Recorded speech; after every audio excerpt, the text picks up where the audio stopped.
नमस्कार दोस्तों, मैं बलजीत शर्मा एक बार फिर हाजिर हूँ एक नए टॉपिक के साथ आपके प्री स्टार कंपटीशन ऐप पर। टॉपिक आज बहुत इंपॉर्टेंट टॉपिक है, भी हरियाणा की प्रमुख नदियाँ। दोस्तों, कल जो हमने मकबरे मस्जिद की ट्रिक बनाई थी, उसी तरह कमेंट्स आ रहे थे बच्चों के, सर एक नदियों के ऊपर ट्रिक बना के उसकी बढ़िया सी वीडियो बना के भेजो। नदियों के ऊपर बहुत ही छोटी सी, केवल छोटी सी वीडियो में, एक अगली वीडियो हम झील और बांध भी करेंगे, तो बड़े ही आसान तरीके से नदियाँ केवल आपके 5-10 मिनट में समझ में आ जाएंगी। बिल्कुल शुरू करते हैं हम टॉपिक को। देखिए, नदियों के बारे में आपको याद रखना है, एचएससी में जो पूछे जाते हैं, एक तो नदियों का उद्गम स्थल, सभी नदियों के उद्गम स्थल से संबंधित प्रश्न पूछ ले, कहाँ से निकलती है नदी। दूसरा, कहाँ से बहती है, कोई जिले दे दिए, इन जिलों में से कौन से में नदी नहीं बहती है, पुराना नाम पूछ लेते हैं। तो इस तरह के जो भी प्रश्न है, हम मोस्ट क्वेश्चन नदियों से संबंधित तो सारे करेंगे हम। 2 वर्ड याद रखने आपको, 8 नदियां कंप्लीट। पहले उत्तर हरियाणा की नदियां, उत्तर हरियाणा की नदियां, उत्तर हरियाणा का वर्ड याद रखना आपको, घमाष्टा। भाई जो घग्गर नदी है बहुत ही ज्यादा नुकसान करती जब आती है, तो हरियाणा का घग्गर नदी को हरियाणा का शोक कहा जाता है। जैसे बिहार कोसी को कहा जाता है, उसी तरह से सब ज्यादा बाढ़ अकाल का जो कारण बनती है, उस नदी को उस राज्य का शोक कहा जाता है, घग्गर को कहा जाता है भाई। इसी तरह से घमाष्टा वर्ड याद रखना भाई आपको, घमासान करती हुई आती है। उत्तर हरियाणा में घमाष्टा वर्ड याद रखना। दक्षिण हरियाणा का वर्ड याद रखना आपको, क्या दक्षिण हरियाणा में याद रखो आप, इकदोसा। एक शब्द याद रखो, इकदोसा, इकदोसा, घमाष्ट और इकदोसा, 2 वर्ड याद रखो बस।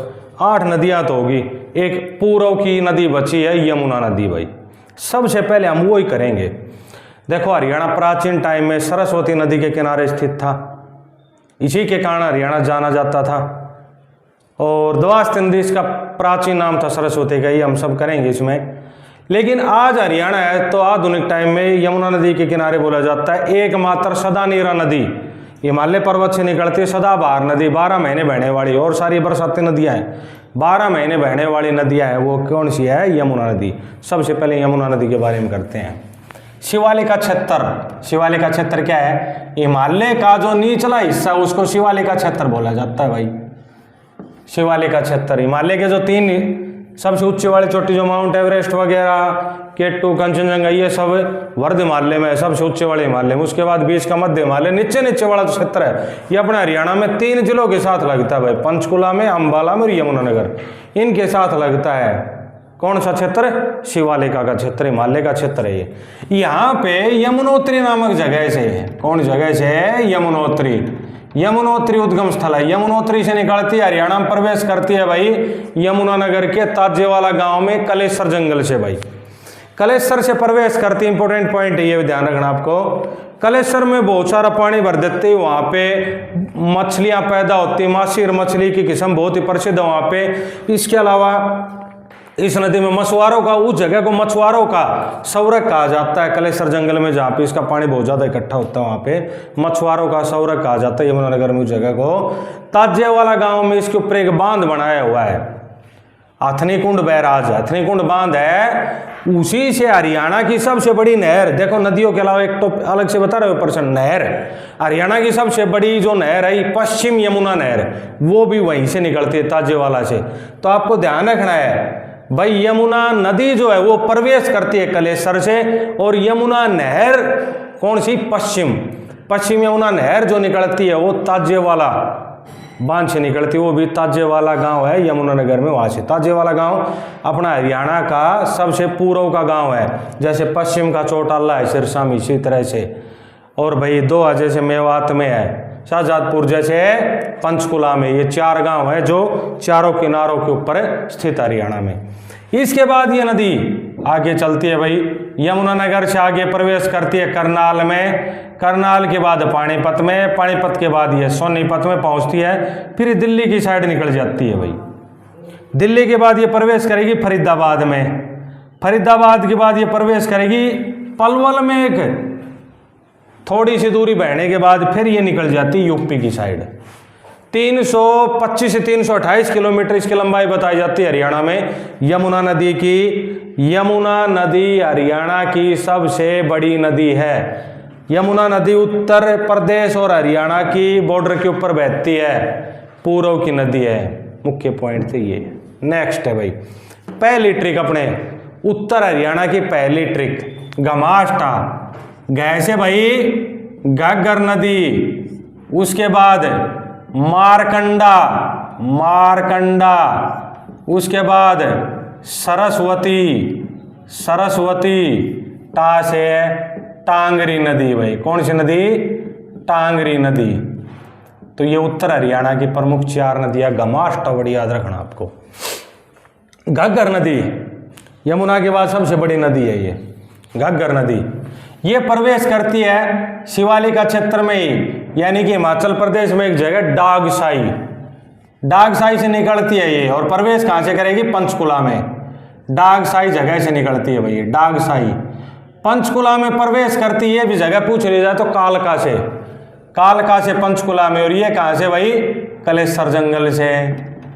और ये प्रवेश कहाँ से करेगी? कालका से। उसके बाद ये पंचकुला के बाद ये बहती है वीरराज वगैरह जो बांध इसी नदी के ऊपर है भाई, कौशल्या बांध इसी नदी पे है, बांध अलग से करवाएंगे हम। अम्बाला में आती है, अम्बाला के बाद कुरुक्षेत्र का कुछ हिस्सा लेती है, कैथल का कुछ हिस्सा लेने के बाद ये पंजाब की साइड चली जाती है। फिर ये फतेहाबाद में फिर प्रवेश करती है हरियाणा में। उसके बाद सिरसा में आती है नदी, इन जिलों में बहती है। सिरसा में ये एक धारा इसके हनुमानगढ़ की साइड निकल जाती है। यहाँ पे बहुत ही ढाल वाला इलाका है, हरियाणा का सबसे निचला इलाका यहाँ पे है भाई। इसको अनकाई दलदल क्षेत्र बोलते हैं, अनकाई दलदल क्षेत्र, अनकाई दलदल क्षेत्र हरियाणा का सबसे नीचा इलाका, हरियाणा का सबसे निम्नतम बिंदु, 200 मीटर के आसपास इस ऊंचाई। हरियाणा सबसे ऊंचा बिंदु पूछ ले कोई तो पंचकुला में है भाई। हिमालय की भाग शिवालिका, शिवालिका की भाग मोरनी की पहाड़ियां, मोरनी की पहाड़ियां किसी पंचकुला में। और उसमें सबसे ऊंची पर्वत चोटी है अपनी, कौन सी? करो, करो। यह हरियाणा की सबसे ऊंची पर्वत चोटी है जो 1514 मीटर ऊंची है। और यहाँ पे ये सबसे निम्नतम बिंदु हरियाणा का अनकाई दलदल क्षेत्र। हनुमानगढ़ की साइड आगे चली जाती राजस्थान में, फिर लुप्त हो जाती है आगे।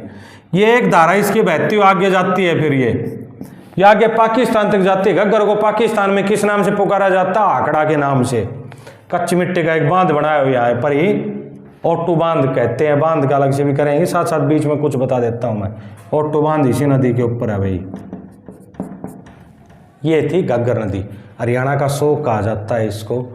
उसके बाद नेक्स्ट में मारकंडा, उद्गम स्थल मेन याद रखना आपको। मारकंडा शिवालिका क्षेत्र से निकलती है भाई, शिवालिका।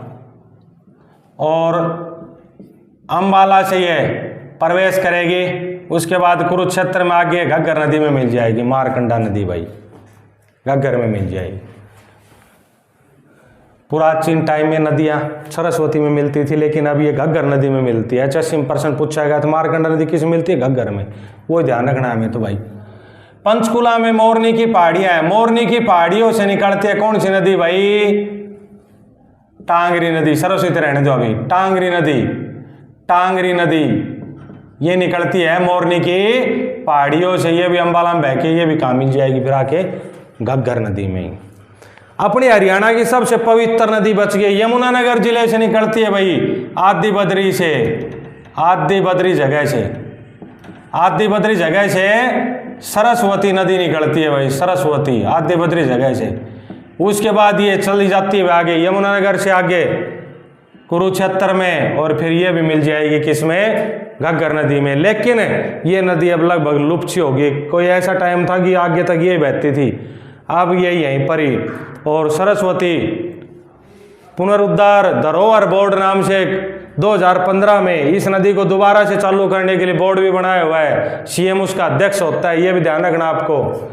तो ये थी हरियाणा की प्रमुख नदियां। उद्गम स्थल जरूर याद रखे, यमुना का यमुनोत्री, डागसाई किसका है? घग्गर का, मोरनी की पहाड़ियां टांगरी नदी, शिवालिका का क्षेत्र मारकंडा नदी, आदि बद्री, सरस्वती, ये इनके उद्गम स्थल बहुत इंपॉर्टेंट है। इस नदी का प्राचीन नाम दवास्ती हुआ करता था भाई। एक बात और ध्यान रखनी याद आपको, इसी नदी में एक छोटी सी अम्बाड़ा से निकल के इस नदी में मिल जाती थी,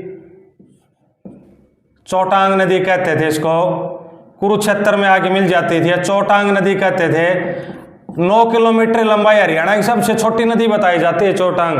अब तो सारी लुप्त हो चुकी है, एक हिसाब से बरसात ज़्यादा हो जाती तब पानी आता है इनमें। चौटांग नदी हरियाणा की सबसे छोटी नदी बताई जाती है। उसके बाद 15 किलोमीटर थापना नदी बहती है यमुनानगर की साइड से ही। चौटांग नदी अम्बाला कुरुक्षेत्र यमुनानगर में बहती छोटी सी नदी है। अब यमुना नदी सबसे बड़ी नदी है, ये ध्यान रखना आपको भाई। दक्षिण हरियाणा प्रमुख नदियाँ, इकदौसा इंदौरी, ई से इंदौरी, उसके बाद कैसे कर्षणावती, कर्षणावती, उसके बाद दो से भाई दोहान नदी, दोहान, और सा से साहिबी नदी। लास्ट में जो नाम बोला सबसे बड़ी नदी लंबी नदी है दक्षिण हरियाणा की है साहिबी नदी। इंदौरी नदी सबसे पहले हम करेंगे इनमें राजस्थान से बह के आती 2 नदियां, एक कर्षणावती और एक साहिबी। तो जयपुर की पहाड़ियों से आती है भाई कर्षणावती नदी, महेंद्रगढ़ जिले में या पटीकरा की साइड से प्रवेश करके रेवाड़ी की साइड निकल जाती है फिर, और रेवाड़ी महेंद्रगढ़ कोसड़ी की साइड से बहती हुई आगे झज्जर तक जाती है भाई, आगे झज्जर तक जाती है कर्षणावती नदी भाई। उद्गम स्थल पूछ लिया जाए तो जयपुर की पहाड़ियाँ, कौन सी भाई? जयपुर की पहाड़ियाँ, जयपुर की पहाड़ियाँ। उसके बाद साहिबी नदी भाई, साहिबी नदी मुख्य नदी है, बैरोड की पहाड़ियों से बैरोड की पहाड़ियों से निकलती है भाई। जीतपुर, मनोहरपुर, जीतपुर ये गांव के नाम है, बैरोड की पहाड़ियों से निकलती है ये, और रेवाड़ी में कोट कासिम की साइड से ये रेवाड़ी में प्रवेश करती है। उसके बाद ये गुरुग्राम की साइड, थोड़ा झज्जर का इलाका रहते, गुरुग्राम की साइड आगे निकल जाती है भाई साहिबी नदी। दोहान नदी महेंद्रगढ़ जिले की नदी है ये, कई पुस्तकों में अरावली क्षेत्र राजस्थान से बताई जाती है, लेकिन पौराणिक कथाओं के अनुसार महेंद्रगढ़ जिले में और डोसी की पहाड़ी है भाई। महेंद्रगढ़ जिले में कुलताजपुर गांव है नारनौल में, डोसी की पहाड़ी है, डोसी की पहाड़ी से नदी निकलती है और उसके बाद ये महेंद्रगढ़ जिले में बहती है। कई तो बताते हैं आगे जाके साहिबी की साइड कर्षणावती की साइड चली जाती है, लेकिन मुख्य रूप से पौराणिक कथाओं के अनुसार याद रखना है ये महेंद्रगढ़ जिले में बसई गांव तक जाती है, ऐसा बताया जाता है लगभग भाई। और अभी ये नदी जहाँ से निकलती नारनौल में थोड़ी दूर आने के बाद फिर हमीदपुर गांव में हमीदपुर बांध बनाया, वहीं पर इस नदी का पानी रोका गया है ताकि नांगल चौधरी की साइड पानी अच्छी तरीके गाँव में जो खत्म हो रहा है उसको मुहैया कराया जाए पीने के लिए। तो डोसी की पहाड़ी से निकलते बताया जाता है कि भृगु ऋषि हुआ था, भृगु ऋषि की पत्नी थी पोलिमा, उसके नेत्रों से निकली थी ये नदी। ये पौराणिक कथाओं के अनुसार है, सच्चाई पे आधारित साइंटिफिक तथ्य के अनुसार बताते हैं कि ये अरावली के क्षेत्र से आती है राजस्थान की साइड से, लेकिन पौराणिक कथाएं ज़्यादा याद रखनी है आपको। मेन है भाई अगला इंदौरी नदी, इंदौरी नदी कर्षणावती जयपुर की पहाड़ियों से, साहिबी बैरोड की पहाड़ियों से, दोहान डोसी की पहाड़ी से। डोसी की पहाड़ी दक्षिण हरियाणा की सबसे ऊंची पहाड़ी में 652 मीटर ऊंची है भाई। और अरावली क्षेत्र का ये डोसी की पहाड़ी, पता आपको अरावली क्षेत्र जो फैला हो सबसे ज्यादा गुरुग्राम में फैला हो अरावली क्षेत्र अपना, ये ध्यान रखना आपको। इंदौरी नदी आज ही मेवात में, मेवात की पहाड़ियों से निकलती है इंदौर गांव से। कौन से गांव से? इंदौर। एचएससी में पूछा जा चुका है प्रश्न, कौन से गांव से निकलती है? इंदौर गांव से, मेवात की पहाड़ियों से। उसके बाद इसकी थोड़ी दूर चढ़ने के बाद 2 धाराएं बढ़ जाती है, एक इधर फरुखनगर पटौदी की साइड आके मिलेंगे दोनों की दोनों साहिबी नदी में ही, और एक रेवाड़ी की साइड, एक रेवाड़ी में। दोनों धाराएं किस में मिलेंगी? साहिबी नदी में। तो ये नदी किस में मिल जाती है? साहिबी नदी में भाई। साहिबी नदी में रेवाड़ी में एक बांध बनाया हुआ जिसको मसानी बैराज बोलते हैं भाई, मसानी बैराज। बांध का एक अलग से बना देंगे, उसमें मेन कुछ या जो भी हुआ वो बताता रहा। तो ये थी अपनी प्रमुख हरियाणा की नदियाँ। फिर से रिपीट करता हूँ, हरियाणा की सबसे लंबी नदी यमुनोत्री से निकलने वाली यमुना। इनके उद्गम स्थल सभी नदियों के अच्छी तरह से याद करिए, बीच में वीडियो को रोक रोक के इनका नोट करते जाइए, लास्ट में आप स्क्रीनशॉट ले लीजिए इसका। और घमाष्ट और एक दो शब्द याद रखने, 8 नदियां अपनी कंप्लीट हो जाएंगी।